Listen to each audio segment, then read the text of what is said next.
Where was the Jewish section? I believe it's in Buddha. But so they were getting ready to undertake a major renovation. Still had bullet holes in the walls when they walked through it. Yeah, that's Quite something. that's something. That was evening, good evening. There's a very next question. I went through the exhibit. Yep. And they had.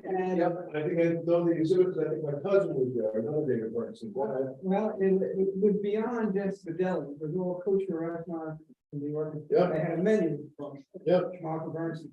it did. Well, they first, I used to go there all the time. That's, Actually, got it all the time too. yeah, that's your grandfather. Is that your kid? Walter Bernstein was like great great. Saul Bernstein, who the bulk of the smoke was my grandfather. Is he still there? No. No, it's a beautiful two-story building. I used to go there about 15 years ago. So I tried to years ago, I think it's borrowed some of the menus for one of his classes, whatever he was doing, giving to the glory scientists and all that. Nice.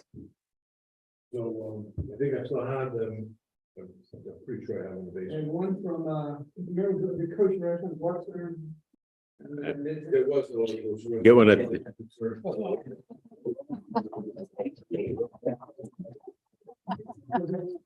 I'm concerned that they think that there is still no other kosher restaurant. That's the right. But when it was menu, and it says chopped liver, 30, one he said, $30. Yeah. Crazy, curated hospitals right now here. And we went to restaurant, every night. And yeah, the guy, there was a guy, I think he. must have been in trouble. We're talking delis. Be ready in a moment. We first have to discuss It might have been Ira. deli. Yeah, it was Uncle We- Bill. Yeah. It is you. All right. That was my genesis. Yeah. Look at that. Nice segue. Look at this. We're up to the. Right. I believe that's where we're at. After a month, after the 6-week fourth day. Right. And then. Yeah. And then it began. Well, like everything else, everything got a life. Right. All right. Let's dive in. The bracha for Torah study is Baruch Atah Adonai Eloheinu melech haolam asher tzivanu mitzvotav v'tzivanu la'asok b'divrei Torah. We am I right that we're on? Is that right? Fourth day here? Is this where we're at? We're up to the beginning, we finished the third day. Yeah. Edom- Yeah. So 6 weeks, we finished. 12 to, right, yeah. Right. See, it'd be good for homework, right? What for the next day, read 8 words. The this is life in yeshiva. You don't cover that much ground. The first 3 days of creation are things that are all in place, right? Light on the first day, whatever that means. And the second day is separating the waters below from the waters above. And the third day is creating vegetation, trees, plants, etc. All things that are in place. 4, 5, 6 are going to be things that move, which are the heavenly bodies, there's the sun, the moon, the stars. And then fish and birds, and then animals and humans. So notice that the sort of difference is that these things, some are in place, some move, and the fact that day 4, which is chapter 1, verse 14, has a creation of the sun, and day 3 is a creation of vegetables and trees and plants and what have you, tells you that you can try all you want. You're not going to reconcile this story with a scientific account of the world. It doesn't work. Even if you say, well, what if the days are billions of years? Still, at some point in time, somebody's gonna have to acknowledge that the sun came before trees. Yeah. It's not supposed to be a scientific account. What's going on here, I think, is it's closer to philosophy, not philosophy like you'd study in university or whatever, like where it's systemic, where one idea follows the other. It's a philosophy told through story, meaning that there's ideas of the world being communicated, but it's in story form. That's what's going on. It was never meant to be a literal, sort of a literal scientific accounting the way we think of science. And anyone who says otherwise, like, I don't think is reading closely enough. So that's my thing for so it's meant to be taken seriously, but not. If you do explain again that basis, what's the rationale for it again? So meaning that I think it's teaching ideas, not science, as it were.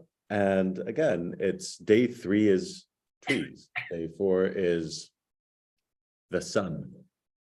So like, Well, you can't have it. yeah, it's the why on it. I think it starts with things that are in place, and then it goes to things that have independent motion. So it's not. We tend to think of things as alive or dead. Pardon me. Maybe it was trial and error. It could be true. There'll be a lot of trial and error coming up. With the trees, realized it wouldn't continue to grow. Well, quick, I gotta get some sun there, right? So, but it also tells you. One assumes that light, until you get to day 4, you assume that light is the sun. But now once on day 4, when the sun is created, you realize that light was something else entirely. Right. So so it is, it's a What was light? I know, because it says so. Well, let's read this a little bit so that it's really clear. Verse 14 of chapter 1. Ve'omer Elohim, Yi marot baraki hashemayim, lavdil bein hayom uvein halayla, ve'yu la'otot mo'adim amim shanim. And God said, let there be lights in the space of the skies to distinguish between the day and the night, and they'll be for signs and for appointed times, holidays, and for days and for years. And there will be for the lights in the space of the skies to shed light on the earth. And it was so.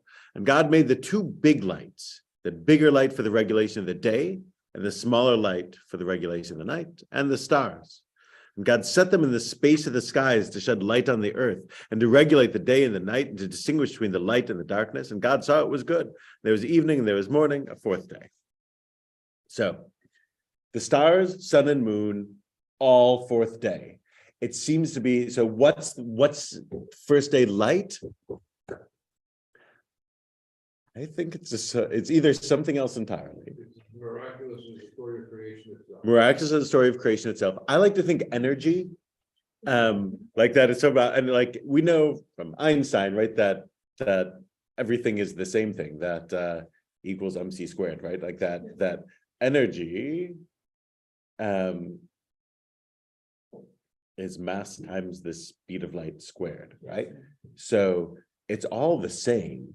So in fact, everything is energy, either condensed energy in the form of matter or energy in the form of like what gets expended. But so that's so, and again, I just went on a diatribe saying don't try to reconcile Genesis with science, and now I'm sort of somewhat doing the same. But I like to think that it's energy that's talked about in the first bit, but it's not the sun and it's not the stars. That's something else. What's not the sun and the source? Pardon me? The first day, the light on the first day is just different. Oh, on day 1. On day 1, right? So here it is, right? So Richard Elliott Friedman's comment on this is, note that daylight is not understood here to derive from the sun. The text understands the light that surrounds us in the daytime to be an independent creation of God, which has already taken place on the first day. So he thinks that it's that the sun is almost like if I were to light a candle and it's sort of supplementing the rest of the light that's just ambient around us from a different source. That's what he thinks that they might have been thinking. And it doesn't seem that they have a sense of the moon as a reflection of the sun's light, right? It's an independent light source, right? That was early man also, they thought that. Right. So and obviously, you can also be like, well, what's a day? And sort of what do they mean by day? especially when the sun is created on the fourth day and we measure days by our trip around the sun. Again, I think it's meant to be like more philosophical than literal in that sense. But the difference is things were in place, now we're doing things in motion. That's Elohim, not Elohim. All Elohim. Eloheinu is the suffix nu is us, our. So it would never be our God. It's just talking about God. Not plural. Right. Well, it has a plural suffix, right? Elohim. The im is plural, but it always takes a singular verb. So the likely scenario is that. So Elohim, the word in Hebrew that's translated as God, upper or lowercase, could be either type of God, or El, same, is always translated as God. Elohim is a plural form. Probably it started out as a belief in plural gods and then became the belief in one, and the word remained even as the idea evolved. So they're stuck with Elohim, a plural word to describe the one God. Yeah, so always Elohim in chapter 1. Chapter 2 will have a different name for God. Chapter 1 only uses Elohim, which isn't the main name for God in the Torah. The main name for God in the Torah is Yod-Heh Vav-Heh, Adonai, right? But is never used in chapter 1. So that's part of, if you want to be an Epicorus, if you want to be a heretic, you can say that, oh, this is evidence of different sources coming together to form the Torah, that they're using different names in different places. Does that have anything to do with the fact that he hasn't created people yet? No, but we'll get there. When we get to chapter 2, 2023-ish,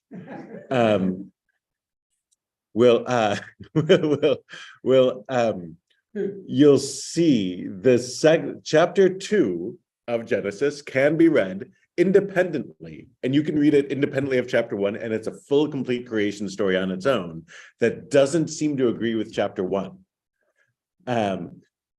So you can say, and a different name for God is used. So you can say, well, we'll say lots of things when we get to that. But first, right, so that's day 4. Day 4, we can go quickly over it. Day 5 is more loaded. Verse 20. Elohim, ישתרו המים, שבץ נפש חיה, ועוף יועף על הארץ.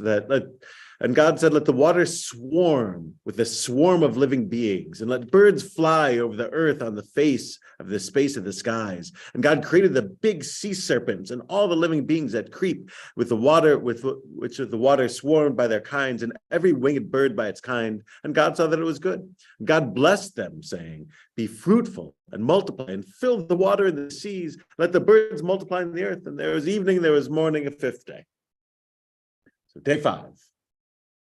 Now we have animals, again, with motion, but not land animals, fish, birds.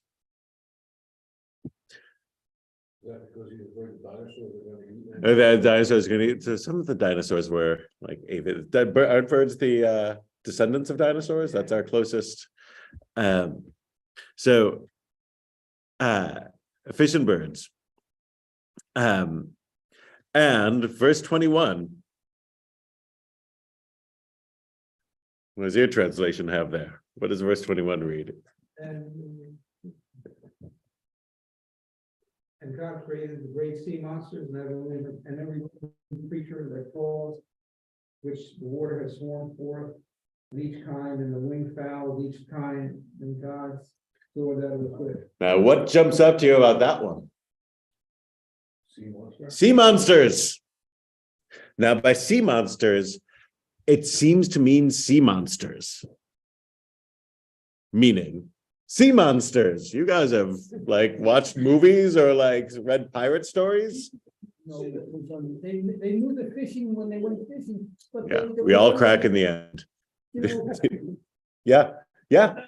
boats went out and didn't come back. Yeah. I mean, we know like for thousands of years after this point, people are telling stories of sea monsters. The Tanaim serpents, monsters, something like this. Some gigantic sea creature that they believed existed. And again, obviously, most human societies for the next few thousand years believe they existed, and is occasionally referenced later in the Tanakh. This isn't the only reference. Two fun things about sea monsters, outside of the fact that they're here in Genesis 1.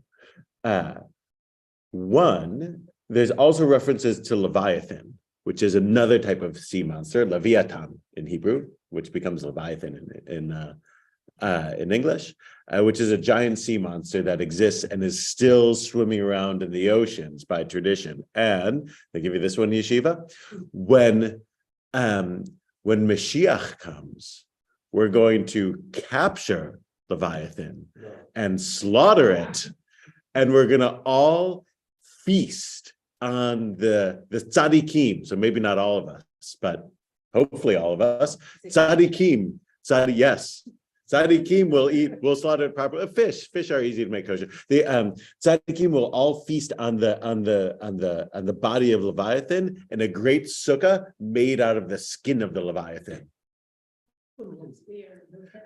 That's what I'm saying. Right. This is something I don't get to say like on Shabbos morning. It's huge. The whole point of Leviathan is that it's huge. Pardon me? So a gigantic sea monster. The octopus, not kosher. Leviathan is the serpents, monster. It's not it's a snake, right? Serpent is a snake, but this is in the water. Sea serpent. So it could be a sea serpent, yeah. So it seems by all accounts that they think monsters. So Leviathan, and by the way, if you look if you have an Art Scroll Siddur, there's a blessing for the end of Sukkot. There's a blessing for a farewell to the sukkah. Like, what do you say, like when you're taking down the sukkah and you do it next year? And part of that blessing is next year, may we be eating in the sukkah made of the Leviathan. Which is one of my favorite lines because you got to know a lot to like know that in. So every year I'm like, oh yeah, next year, not building this thing, I'm eating. So one that right two.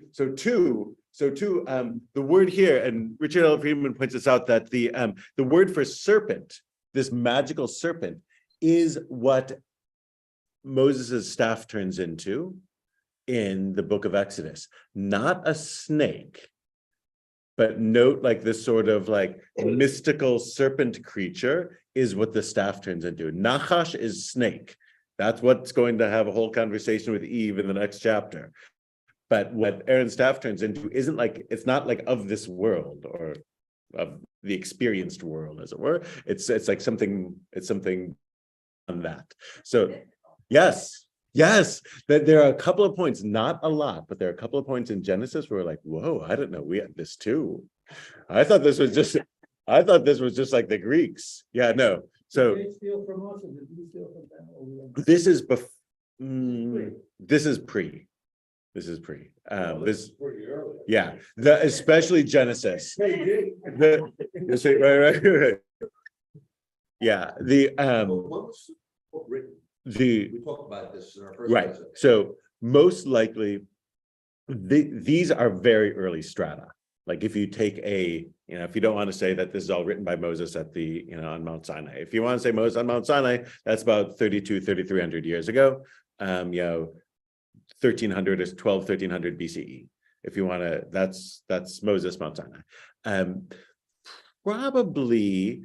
But at that point, it was all storytelling. Right. So it probably actually it's likely that these were stories that were current around them.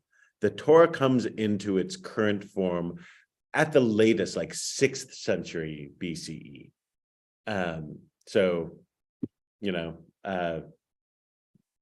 Whatever that is, 2,700 or so years ago.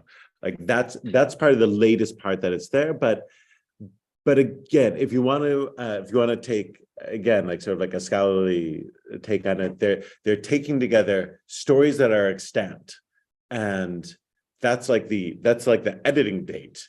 The material is older than that, because the material is so well known, they can't get rid of it. That might be one reason I why. was just wondering if it's kind of like post office, where the stories were affected by the times that they were. One would assume so. That's part of what's probably going on here, which is that there is a degree of polemic. Everyone else in the world, most other peoples in the world, were worshiping the sun and the moon as gods. Here, notice they've been demoted. They're not gods, they're created by God. They're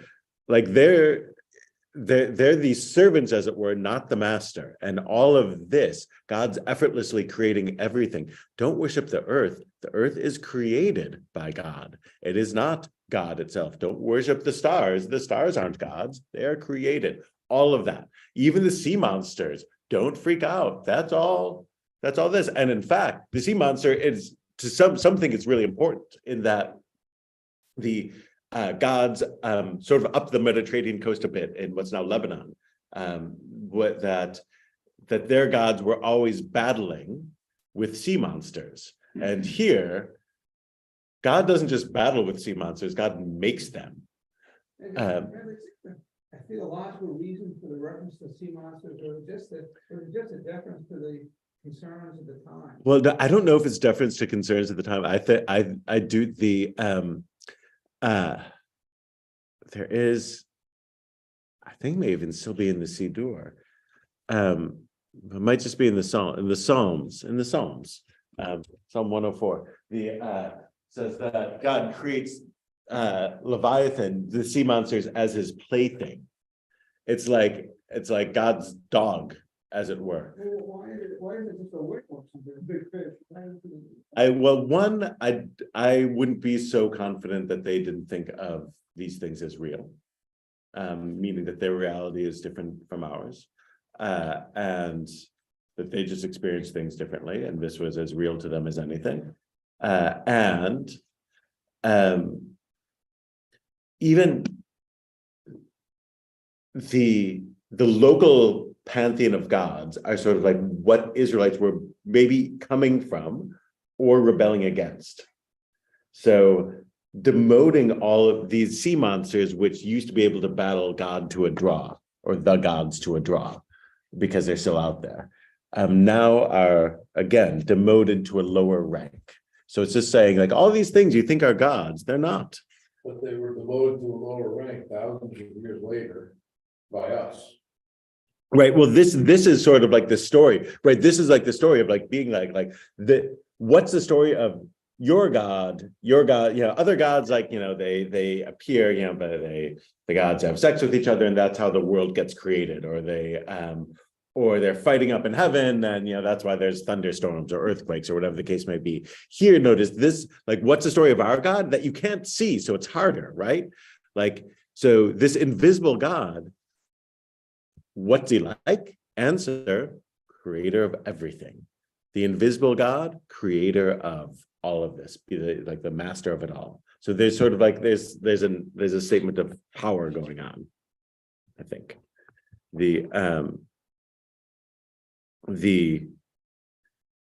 know it's in your Leviathan.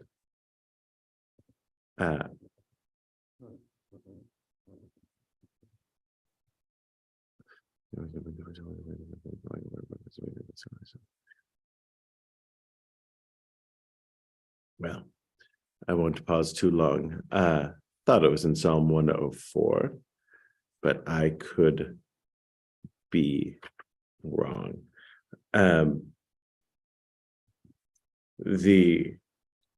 it does, Psalm 104, which is set on Rosh Chodesh, sort of captures a poetic reading of a lot of these early chapters. Psalm 104 says, "Let all my being praise Adonai. Adonai, my God, you are great indeed, clothed in splendor and majesty, wrapped in light as in a garment, unfolding the heavens like a curtain. On waters you lay the beams of your chambers. You make the clouds your chariot, riding the wings of the wind. You make the winds your messengers, fire and flame your servants. You set the earth on its foundations that it should never collapse. The deep covered it like a cloak until the waters rose over the mountains. At your rebuke they fled, rushing away at the sound of your thunder, climbing mountains, pouring into the valleys to the place you established for them. You set the bounds that they may not cross, so that never again shall they cover the earth. That's a poetic rendering of that stuff that of the first days of Genesis, right? Like where it's like, oh, like this is like a poetic way of saying God, God, the waters covered everything, and God sort of like put everything in its gentle place. So this, but yeah, sea monsters, there they are. Day 6, this is where things get exciting. V'yomer Elohim, totzea aretz nefesh chaya, miminea.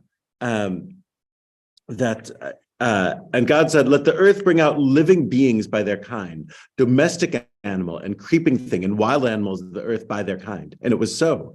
God made the wild animals of the earth by their kind, and the domestic animals by their kind, and every creeping thing of the ground by their kind. And God saw that it was good. Pause. There'll be more on the 6th day, but that's the first half. By their kind. By their kind. Seems species?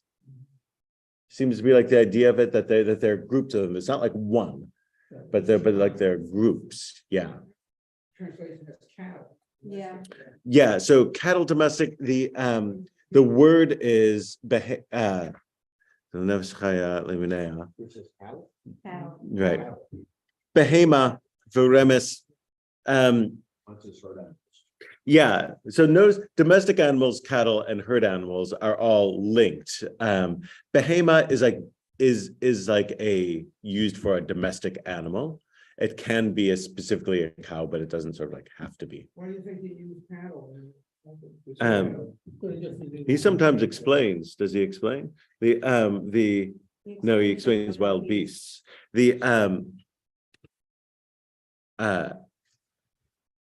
Right. This is cattle. That says cattle too. Yeah. So wild beasts, the idea is, notice here at the very least, is that there are different kinds of animals being created. Those that can be domestic land animals, those can be domesticated, and those that can't. Right. This is one of the defining things that creates civilization, as we would call it, and is why it's like starts out in the Fertile Crescent in part is this, right? Like the ability to have domesticated animals, which When I think of domesticated animal, I think of, for example, my dog.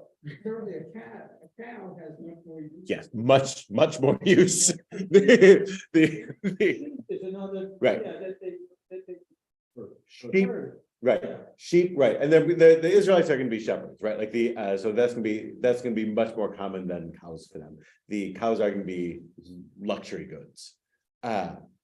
Sheep, goats, cattle, and the different types of cattle, like of oxen and things like this, and water buffalo, horses, camels, obviously, donkeys. Deer cannot be domesticated. This is what they herd, and they're kosher, but oh yeah, Can't shoot yeah, it. right. You can't shoot it. That's why it's hard to find kosher venison, because usually deer are shot and can't be, and they're not domesticated. Cows, pigs can be domesticated, so that's why people eat a lot of them. We shouldn't, but there's a deer can't be domesticated. I know this may be all separate. What do you mean by domesticated? Mean that they can be easily penned and raised. And think of horses, The farm. yeah, farm animals. Anything you might see at a farm. Cows and right, so like cows and goats and sheep will be herded. Like that's why people joke about herding cats, and that's because they won't listen to you. They'll be domesticated, like in the sense of like using the litter box, but you can't train. They're animals that you could never train to use a litter box, and animals that won't respond to human commands. Right. Big animal that you can control, a little person can control. Yes. And Yeah, nobody should tell horses that they're the stronger partner. Right. Yeah. Domesticate elephants. Right. So there are animals that can be controlled by humans and others that simply can't. right? So that's why, again, why people can herd goats and sheep, but can't herd deer, what have you. Like, so that's what it's talking about, and that defines civilization. What about a giraffe? I don't know if giraffes can be kosher in theory, because they have cloven. The key thing is they need to chew their cud, right, and have cloven hooves. Giraffes have cloven hooves and chew their cud, but the catch is Can't figure out where that's. you can't figure out where to slaughter them, because you have to know the proper spot of the neck to slaughter them. The giraffe's neck is too damn long. Yes, so good for the giraffes. That, by the way, is one of the reasons why European and Asian civilization were so much more developed than American civilizations at the point of contact, is that in the Americas, the only animals that could be domesticated were llamas and alpacas. And llamas and alpacas are nice, but they're not exactly like having horses and pigs and cows and water buffaloes and sheep and goats, and like all of the things that were available in Europe and Asia weren't available in the Americas. So there's only so much they could do, because the only animals that would do anything, and that's still the case today. Nobody's figured out how to domesticate any American animals outside the llamas and alpacas that the Incas could control, and others around that area. So like that, it's like that is here in the creation story. Like, they couldn't have known all of this, obviously, but like it's definitive to how people developed. So yeah, domestic animals, creeping things, bugs, and wild animals of the earth by their kind, and it was so. By the way, this is one of the great moments. Read 24 and 25 carefully. And God said, "Let the earth bring out living beings by their kind." But what's supposed to happen? Before that, how are the animals supposed to be created? Out of the earth. Now look at the beginning of verse 25. And God made the wild animals of the earth by their kind. What didn't happen? They didn't come from the earth. If you look at the creation of vegetation, on day 3, verse 11, and let the earth generate plants, vegetation that produces seed, blah, blah, blah. Verse 12, the earth brought out plants, vegetation that produces seed. So there it happens. Doesn't happen with the same verb, but it happens. Here, God orders the earth to do it. Let the earth bring forth animals. And it doesn't happen by their kind. And it doesn't happen finally. All right, I'll do it. Could you interpret by their kind to be sexual evolution? It could be, though. I mean, we have to then deal with it like with humans. So sexuality will be like at the forefront of the creation of humans, but by their kind, I think species is I think an easier read than Limenehu by its time than sexuality. Sexuality will, the second half of day 6, we can bring in sex, but I don't think it's so prominent here. It seems like he did the same thing when he did the He does it for everything. He says it fish first. and And then the he- fowl. He just But- created it. It didn't come from something. Right. But notice that here, that's actually an order. Like in day 3 orders the earth to bring forth vegetation, and it does. Here he says, let the earth bring forth animals, and then God makes it. So partly because we're like zeroing on the words here, that seems to, I think that's what's going on.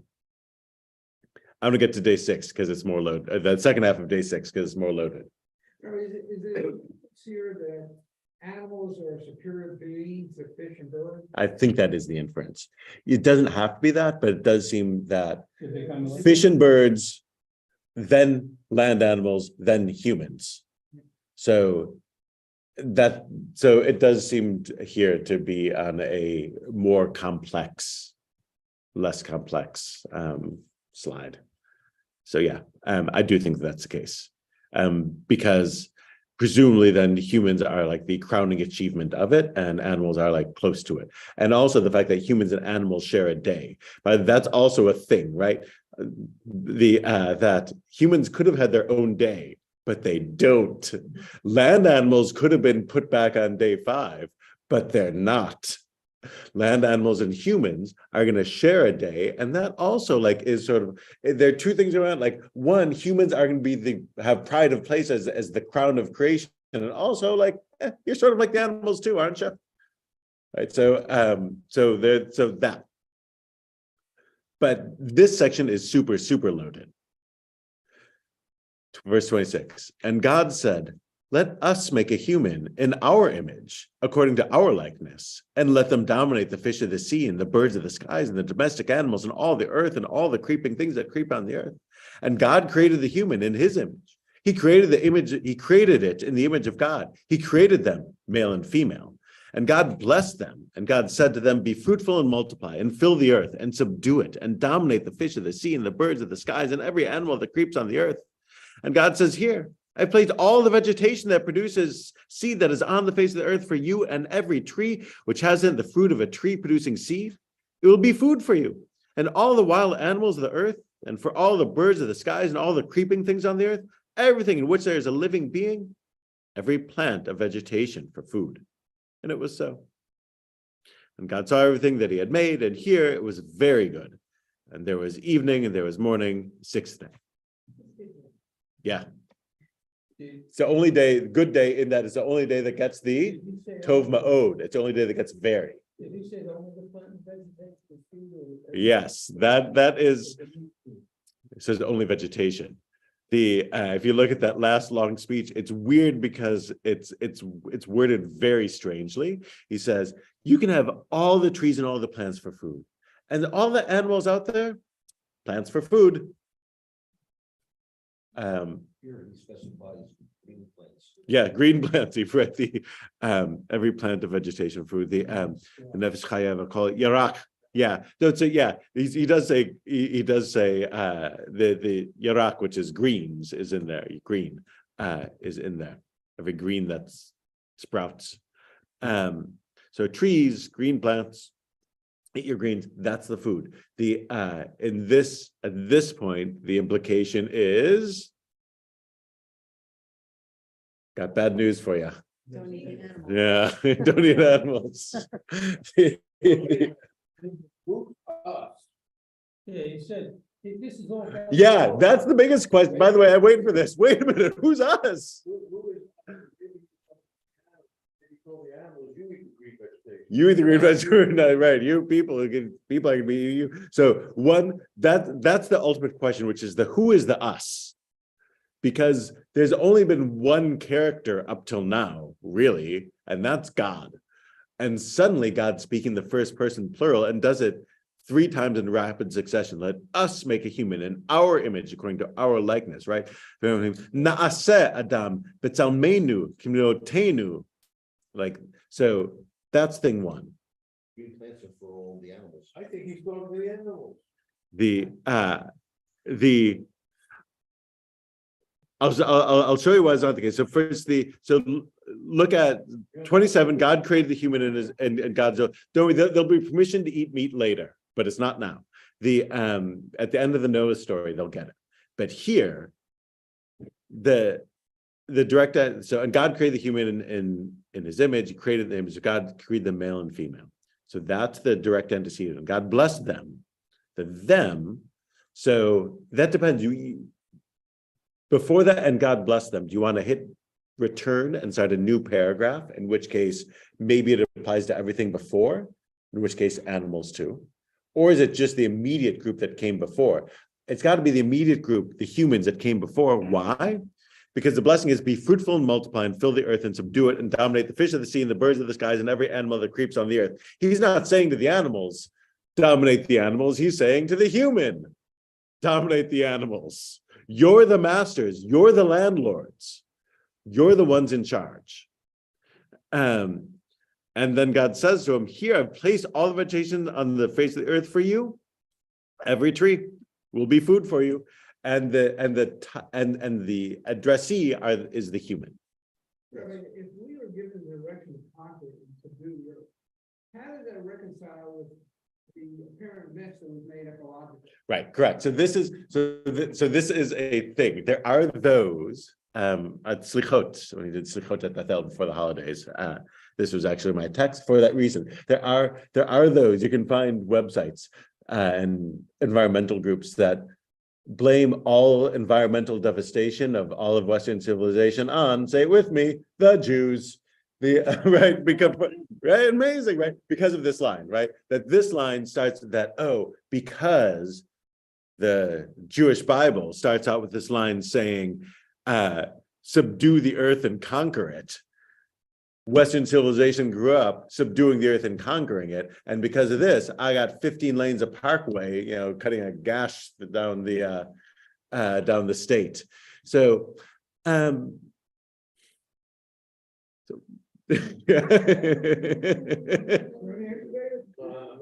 Wait, hold on. I want to finish the thought. So sort of like that's definitely here. Like, I don't think you automatically get to 15 lanes of parkway from this, but like but it definitely is.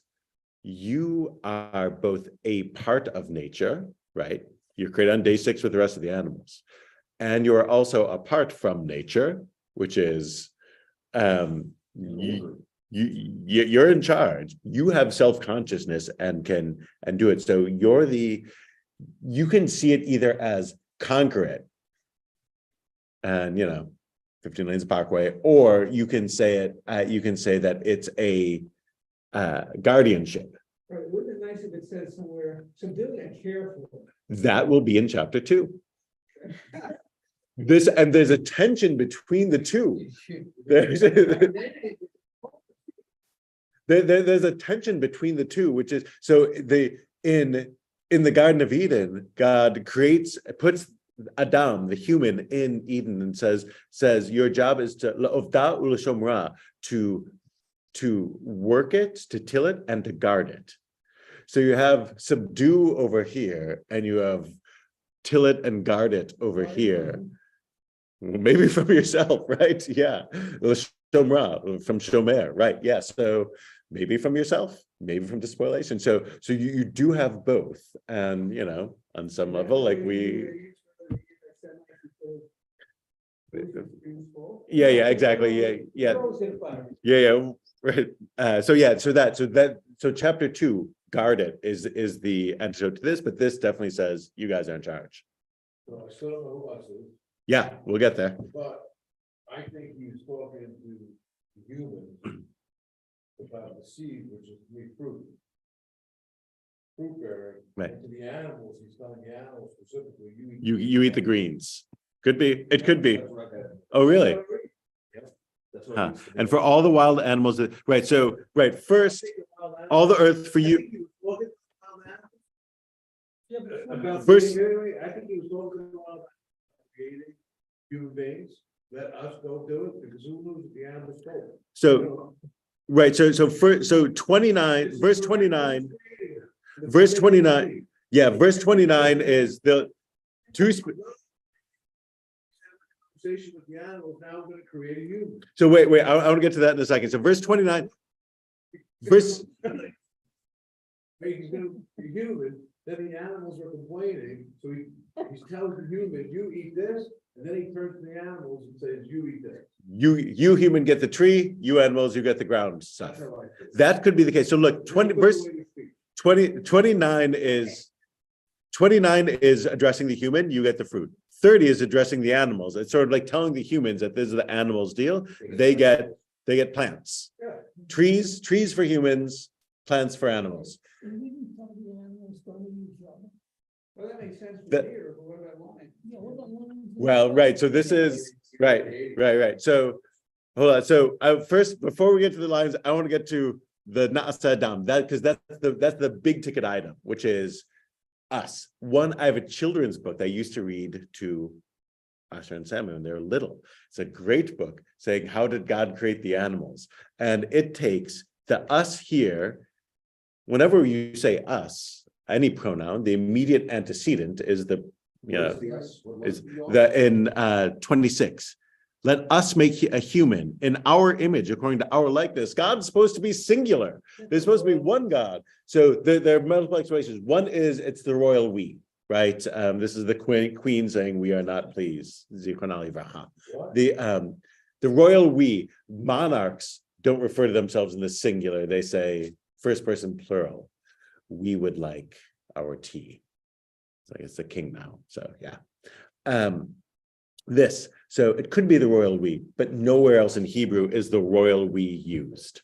So it is common in other languages, but it doesn't generally happen. But some say that. I have a children's book that says that God is talking to the animals, exactly what David said, that God is alone in the universe and says to the last thing he created, which is the animals, let us make humans in our image. And this is humans are little animal-like people. Eat, they defecate, they have sex, they are born and they die. God doesn't do any of that. Animals do all of that. We, in those essential functions, are like the animals. And we, again, eat, defecate, sex, born, die, like all that stuff. So that's like the animals. So God could be talking to the animals. Let us make humans in our image. A little bit like me, they can think, they can reason, they can determine right from wrong. And they're a little bit like you. They eat, they defecate, they have sex. So could be that.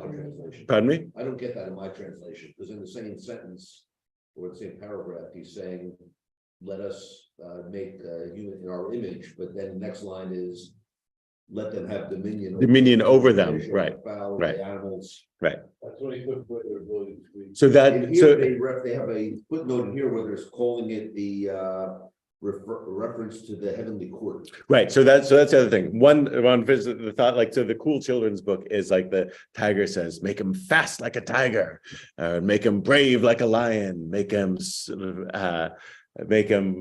bold like an eagle, and all the animals say, oh, make the human a little bit like me, like, and all the animals say little things, and then God. So that's, humans are a little bit like animals, a little bit like God. That's one thing. Or the heavenly court. That is the most likely explanation, which is that they imagine God having a divine entourage. God's hanging out in heaven with an entourage and is saying to them, hey guys, let's do this. And there's this, it's like God is like the king, and there's always courtiers around the king saying, what may we do for you, your majesty? That's what's going on, and that's the us.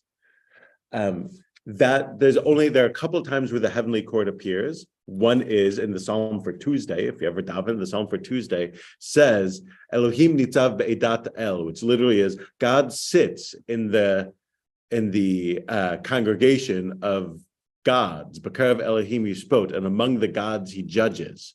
And it seems that the Psalm is God telling all the other lesser gods to do justly. They don't. God says, if you don't do the right thing, I'm going to fire you, and he does. So it seems that they imagine God having a heavenly court, and that might be the case here with Na'asa Adam. Let us make God a human in our image. How does that fit with our general concept of one God who? Well, so two things on that. One, Christians, by the way, have a field day with this. This is like a little, Rashi's comment actually is like, why did God have to write it this way? He gave the Christians a truck to like drive through our thing, because Christians can say, who's God talking to? The son. His son. I'll give you a hint. He's born later this month. Right,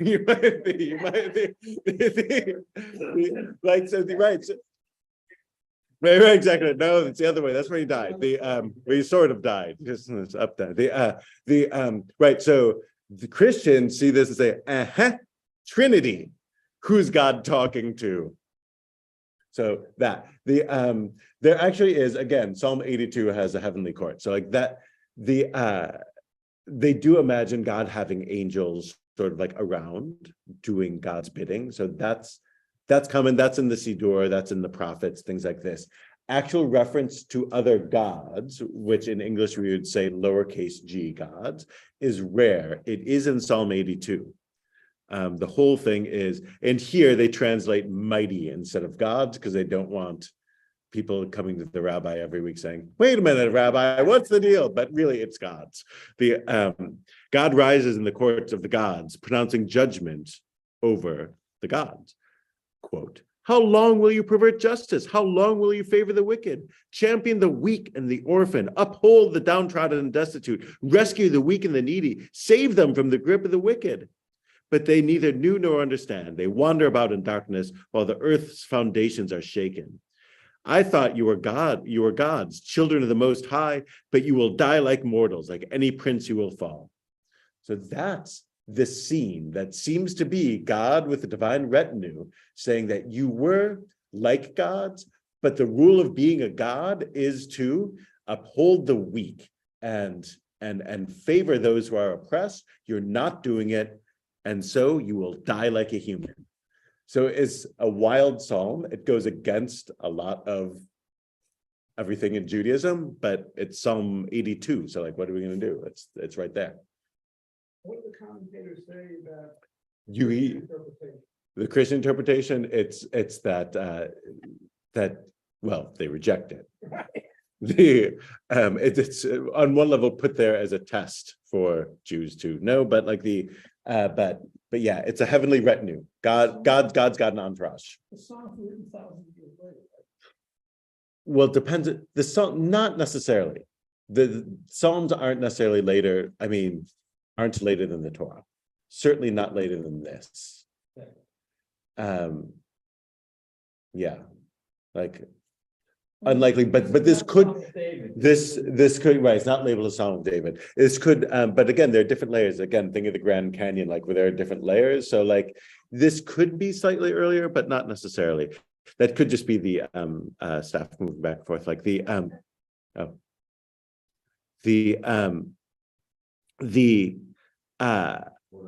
yeah, so that's when the hallway door closes, it sometimes makes noise. But yeah, the let us make human is a loaded thing. That is that's theologically significant. It's the only time this happens. Nowhere else will God will use an us. Nowhere else. It is only here, which again indicates probably an early stratum of the story, that this is very early. And it could be the children's version. It's talking to the animals. Could be the Divine Assembly. You know, I'm not a fan of it being Jesus, but you know, for those who it works for, zigs and dates, like it's fine. So by the way, also here, importantly, 28, and God blessed them, and God said, be fruitful and multiply. Fish and birds also got a blessing, be fruitful and multiply. Notice that's a blessing. That means it's a good thing. This is why, I don't know that it's all the way to sex positive, but like why Judaism is historically a-okay with sex. And I say that partly because famously the Catholic Church has an ideal of celibacy, right? And you know, Christianity in general, sometimes like, or certain forms of classical Christianity will have this in it, like of sort of like a great discomfort with sex. Like we even use the term puritanical, like for this sort of thing, like that. Here, notice being fruitful and multiplying is seen as a blessing. It is not only a blessing, which by definition is good, but it's the first blessing. So it's a good thing. It's not a bad thing. It's to be, you know, not to be run wild with, but it's nothing to be ashamed of in this sense. It's baked in from the start. We're at right, yeah, and it's a blessing to do it. Like it's express. Yeah. Right. Yep. Right. And a double mitzvah, and it's a double mitzvah on Shabbos. Yeah. The animals too. Yep, animals too seem to get the same blessing. Though here it's like it's directed at male and female. So yeah, it is seen as a blessing, which is significant.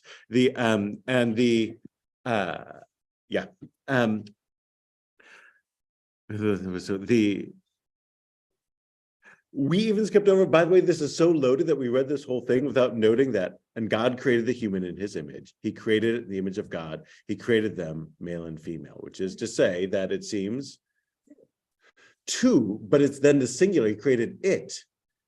So it seems that and then there's a them.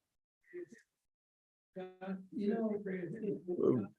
Bara Elohim et Adam b'tzelmo, b'tzelem Adam bara oto, created it or him. Zachar nekeva bara otam, male and female, he created them. So it's not clear whether there's a singular being or two. The rabbis actually do put forward that this could be a singular being that is hermaphroditic in the sense, not hermaphroditic in the modern sense, but like there's a male on this side and a female on this side. Plant can self-pollinate. Like plant can self-pollinate, and then chapter 2. By the way, it's not just a rib. You could also translate the word sella that Eve is brought of Andrew. It could be side, so it could less be that she's brought of his rib, but that this is a creature with two faces that God like brings a jibble to, right? That you and separate them, and that's why the ultimate human experience, we get to be adult, I guess say adult things in adult class, the ultimate human experience is the coming together, and the experience is like, oh well, this is like sort of what was meant to be, and that's because it was meant to be, and you've like come back and you're like finding this. That's all very heteronormative, blah blah blah. But yeah, that. This relationship between men and women, they say he knows her in the biblical sense. Yes, yeah. That will come in chapter 2. The word for knowing in the biblical sense will be knowing. Yes. A penis, because then it would infer that there's a Mrs. God. Correct, which they specifically want to get away from. Yeah. Meaning this is also polemic, knows that God is alone. The other nations around them will all have male and a God and a consort. And you'll find this even in the prophets. They'll often say, Jeremiah and Isaiah are saying that stop praying to God and his consort. And we have from archaeological finds, the Israelites who wanted God to have a wife. But this is very specifically God is alone and sort of like deeply alone, right? Except for the we, right? But there's like no sense of there's no right. But that's the thing with the consulting, is that like there's no other sort of like discussions. Where it says in our it says he created him male and female. Yes. In Hebrew, it Yes. There is no gender neutral pronoun in Hebrew. So it's oto. If I want to say it in Hebrew, it has to be gendered masculine or feminine. Yeah, this is all him. Right. So it is gendered masculine here. So it is in the image of God, which again, there's a whole nother level of discussion there. This is his image. Right. God created him, male and female, he created them. So the sentence doesn't scan, but that's what the sentence is, and probably deliberately. So. Well, you could, I guess, interpret it as saying he created him first, right, and female. He right. created them. Right. He created them. Right. So right. Adam, right. Well, chapter 2. So Adam is the word for person. So it's in English, we capitalize it and make it my middle name. But it can be a name in Hebrew too, but here it like literally means person. So it actually is better translated human until Eve is on the scene, in which case then it becomes a name. He's Adam as opposed to Eve, but at this point it's human.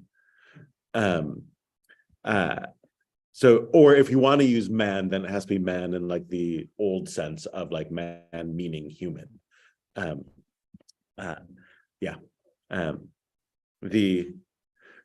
lastly, there's so much here.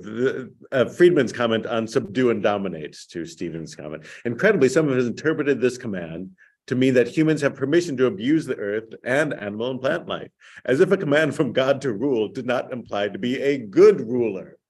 So there's also the sense of you're supposed to be good at this. So 2 last things. 1, day 6 is the only day to get a very good, right? Every other day gets a good, except for day 2, doesn't get anything. Every other day gets a good.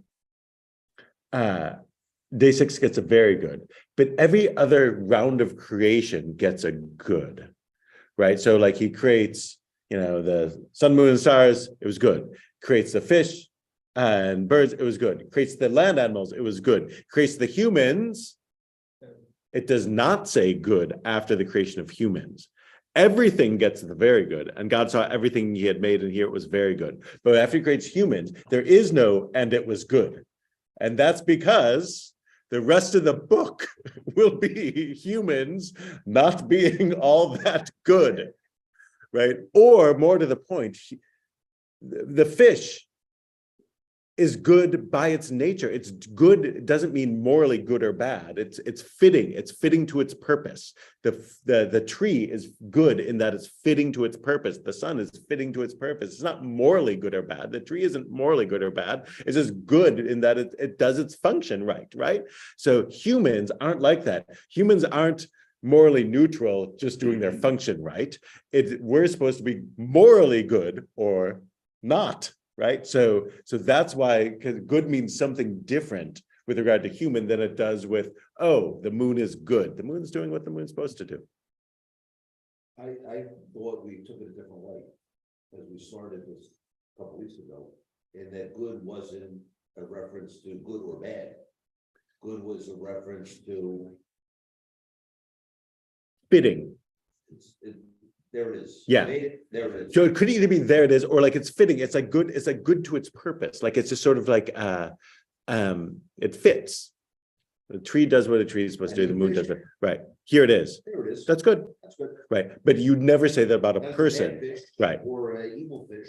Right. It just is. Right. Yeah. Humans, different category.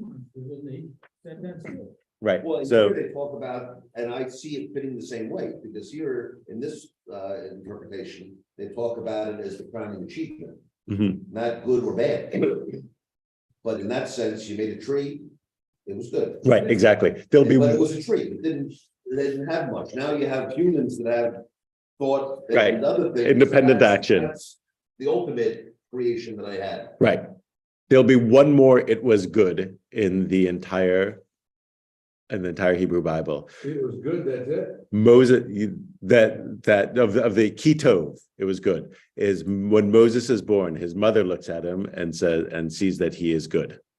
And that's the only other time that phrase appears in the whole Tanakh. Is like, so it doesn't happen for humans, but then it happens for one human. And that's when Moshe was born, which is like a callback to this sort of moment. It's like, when you have movies like do a reference back, it's that. Anyway. But is that a reference to he is a mentally good Right. versus evil? Or I wanted to create, this is a perfect. It's a good question, because like what other, so the commentators will go nuts with it, because what mother doesn't look at her son and say he is good, like sort of like this is part of the thing. Perfect. Right. Everything is in proportion. It Right. knows it's in the right spot. Right, exactly, it's not that. I'll end with this just because this guy thinks right. Rashi says it's because Moses born circumcised. It was all done. It was all done. So that's right. So why is it? So what is he like? Why is he good? Like different from anyone else? Answer this. We're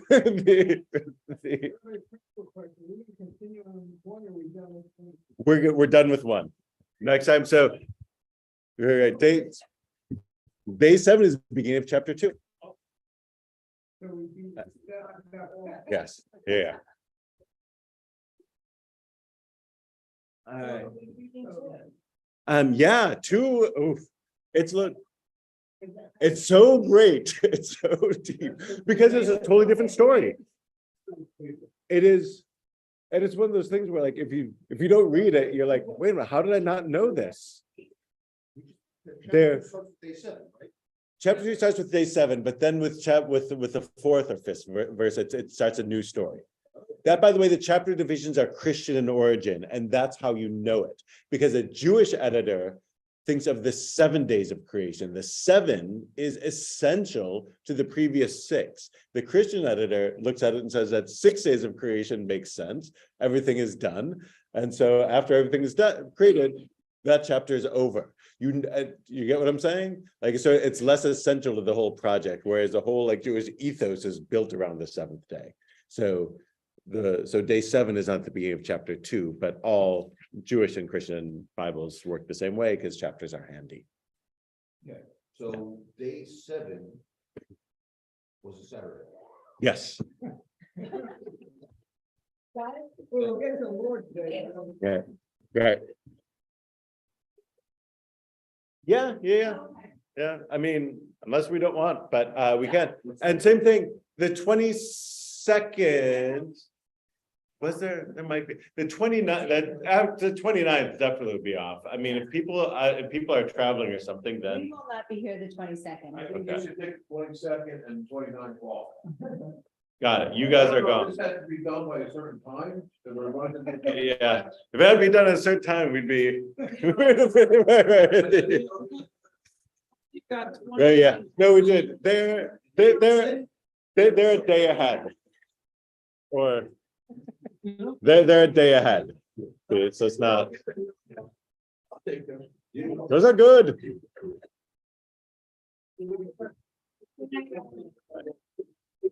you next week. See you guys later.